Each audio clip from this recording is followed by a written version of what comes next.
1 minute. Today is October 28, 2025.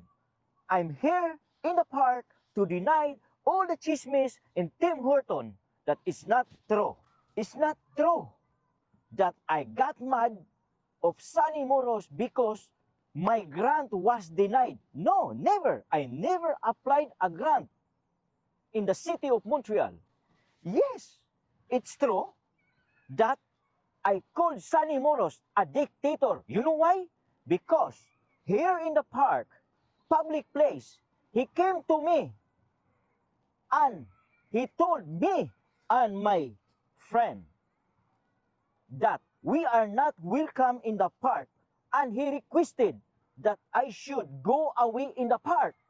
What kind of public servant are you, Sunny Moros, telling me to go away in the park, public place?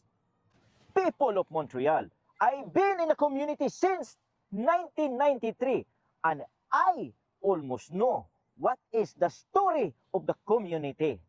So therefore, who you gonna believe, me or Mr. Sunny Moros? To all my followers and friends, do I deserve this treatment from our city councilor of Snowdon?